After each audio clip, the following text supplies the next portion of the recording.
2-0. البطولة الوحيدة دي اللي شاركوا فيها، ودي البطولة الثانية. تاني بطولة ليهم كانت في كاس الاتحاد الافريقي في 2005. وادي جمهور نادي الزمالك اللي موجود خلف المرمى. نتمنى يا رب ان احنا نشوف مباراة كويسة جدا نستمتع بيها كلنا. واستوديو التحليل النهارده طبعا يمتعنا دايما، اللي بيقول لنا معلومات كتيرة جدا وبيقول لنا حاجات حلوة بنستمتع بيها. ادي الجمهور العظيم، جمهور نادي الزمالك خلف المرمى. اتمنى يا رب الفترة الجاية. وادي طبعا هنا الجمهور القليل في الملعب اللي بيأذر فريق تشاد بيحيي فرقته. طبعا مشكلة كبيرة ان انت ما تعرفش فرقة جازيلي دي ولا تعرف عنها اي معلومات، لكن نادي الزمالك مطالب النهارده ان في بداية اللقاء يبدأ يضغط في البداية، وخاصة ان دايما اللعيبة الافارقة او خط الظهر دايما في الفرق الافريقية بيبقوا ضعاف شوية فنيا، فممكن يغلطوا كتير ويبدأ نادي الزمالك يضغط من البداية. لكن عاجبني نادي الزمالك ان هو مثبت تشكيلته الفترة اللي فاتت في الدوري، كسبان 3 مباريات ب9 نقاط في بطولة الدوري. وادي صوت الجمهور بقى هنا بنسمعه، وحاجه جميله جدا. ادي بعض الشماريخ اللي في المدرجات. طبعا الحاجات دي كلها طبعا بتسبب مشكله في البطولات الافريقيه. المواجهات اللي حصلت مع الفرق التشاديه، يمكن مصر لعبت مع تشاد في 31/3 في 2012، وده فريق جازيلي. 6 لعيبه موجودين على دكه البدلاء: حارس المرمى ديلا ونوديجما ودونجا وهيلاري وماكرادا وامين. حكم التونسي سعيد الكردي يستعد ويبدا صافره بدايه الشوط الاولاني.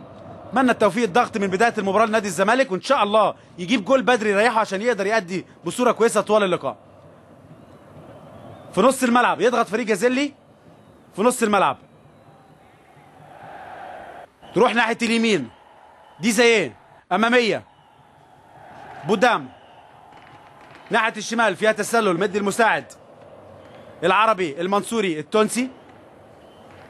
نادي الزمالك كان خد 5 بطولات افريقيه في 84 و86 و93 و96 و2002. ان شاء الله نتمنى لهم التوفيق الفرق المصريه كلها. محمود فتح الله في نص الملعب. راجع كل فريق جازيلي في نص الملعب. برضو قوة جسمانية عندهم واضحة تماما في فريق جازيلي بطل تشاد. محمود فتح الله ناحية الشمال صبر رحيل. محمد ابراهيم عمل 1-2 حلوة، لكن لمسة يد ممكن يكون هنا المساعد. رمي التماس لجازيلي بطل تشاد. ادي احمد عيد رقم 14، معودنا طبعا ان هو كان بيلبس رقم 11 في الدوري الممتاز، لكن خد رقم 14 اللي كان بيرتديها احمد مجدي. ادي محمد ابراهيم على حدود خط ال 18 في نص الملعب مره ثانيه. نور السيد تصويبه. لازم دلوقتي يضغط نادي الزمالك ويبدا بقى يصوب كتير. ادي الحارس طالع. بصوا يا جماعه، الحارس طالع يكلم زمايله وخارج بالمرمى، لان لقى لعيب في نص الملعب سايبينه الشوط. طبعا بيضيع وقت شويه، لكن واضح ان هو عصبي جدا حارس المرمى. لازم بقى نادي الزمالك يستغل كل الهجمات في البدايه في اول ربع ساعه. ان شاء الله ربنا يوفقهم يجيبوا جول بدري. لغايه دلوقتي برضو حارس المرمى ضيع وقت شويه. مصر كانت لعبت مع تشاد في تصفيات افريقيا سنه 90 وكانت تعادلنا 0-0، وفي مباراه العوده مصر فازت 5-1. وهو طبعا اتفرج على مباراه الزمالك والداخليه. ادي محمد ابراهيم خارج حدود ال 18، 1 ضد 1، يقف على كورته مره ثانيه. صبر رحيل تدخل قوي كده، يلعبوا بقوه خط الظهر من لمسه واحده، يشتت خط الظهر مره ثانيه جوه ال 18.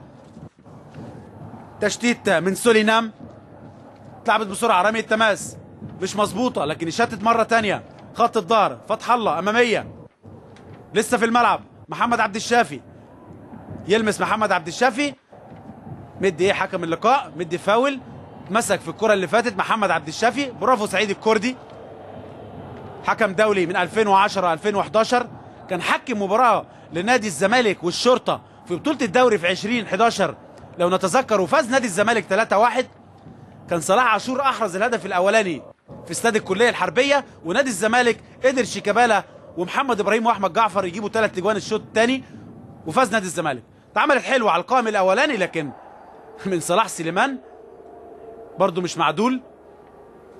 تلعبها مره واحده برجلك الشمال، لكن ادي اول هجمه خطيره لما بدا فرقه جازيلي تبدا تهاجم، بدا عندها مساحات تظهر في خط الظهر. ادي بدلاء نادي الزمالك، محمد ابراهيم، احمد عيد، عدى عملها حلوه، تصويبه، جول جول جول احمد جعفر، هدف في الدقيقه 15، جول. يا سلام يا احمد يا عيد، تصويبه قويه جدا وتقع من الحارس ويكمل فيها المتابعه هنا احمد جعفر. هايل هايل احمد جعفر، المتابعه هنا 10/10 من احمد جعفر، هدف كويس جدا هيريح نادي الزمالك، ولازم يجيب جول تاني بدري برضو. احمد جعفر هدف في الدقيقه 15. احمد عيد عمل فنت هنا ومهاره وتصويبه، لكن حارس المرمى حط قبضه ايده هنا ويكمل فيها احمد جعفر ويعمل المتابعه ويجيب هدف التقدم لنادي الزمالك بعد 15 داخلين في الدقيقه 16. هداف كبير مفيش شك يا جماعه، احمد جعفر محطه كويسه جدا في نادي الزمالك، لعيب مميز بيلعب بدماغه كويس جدا. ادي المتابعه، نادي الزمالك يتقدم بهدف، نجمه وهداف فريقه احمد جعفر جايب جولين، وادي بقى رد الفعل من بدلاء نادي الزمالك، يفرق كتير جدا الهدف ده مع نادي الزمالك. لازم يضغط تاني نادي الزمالك دلوقتي. محمد ابراهيم عنده حلول لكن تطول لسه مره تانيه. محمد ابراهيم، احمد جعفر، جعفر قلشت من على رجلك يا جعفر، قلشت ومشيت كده من فوق مشط رجليه وتطلع ضربه مرمى. نضغط دلوقتي يا جماعه، فرصه لازم نستغل ارتباك خط الظهر عندهم. ادي محمد ابراهيم قلشه مش معدول، ما حطش رجليه جنب الكره اماميه. صلاح سليمان عدى هاليدور على حدود 18 وتصويبه كده اي حاجه بيخلص منها. رافائيل رقم 9 اتحرك في الكره اللي فاتت، هاليدور واخد الجنب الشمال، احسنهم هاليدور المهاجم لفريق جازيلي، احسنهم شويه في الكوره، عنده سرعات برده مش وحشه. لازم نخلي بالنا في الهجمات المرتده لنادي الزمالك، يخلي على حدود خط 18. وادي هنا تصويبه، مش عايزين الكلام ده يا رجاله، مش عايزين الكلام ده. الراجل بقى بدأ هنا يوصل على 18 بدم وصوب، اتعملت على حدود خط ال 18 وكان عامل التغطيه عمر جابر، اتلمست وراحت قويه، لو في المرمى كانت ممكن تبقى فيها صعوبه على عبد الواحد السيد. وكوارشي 3 اجوان. ادي احمد عيد على حدود ال 18، جعفر استلم ممكن يلعب ناحيه الشمال، لكن تصويبه حلوه حلوه حلوه حلوه يا نور، حلوه يا نور، لكن هنا كان عايز ركنيه نور السيد لو رفع عينيه. هنا ادي احمد جعفر كانت ناحيه الشمال، محمد عبد الشافي كان واقف خالي تماما من الرقابه، لكن برضو ادي بيجرب نور فيها قلشه شويه كده، عشان كده طلعت ضربه مرمى. هو بيتكلم هنا لمست الحارس. نركز مره ثانيه، يضغط نادي الزمالك مره ثانيه. محمد ابراهيم، جعفر، محمد ابراهيم، وهدف هدف هدف حلو جدا جدا. يا سلام يا ابني، عمل 1 2 ضرب بيها خط الظهر محمد ابراهيم ويجيب هدف تاني. ايه الحلاوه دي يا ابني، وايه الجمال ده، اتعملت حلوه حلوه حلوه. محمد ابراهيم واحمد جعفر، هدف تاني، هدف تاني جميل.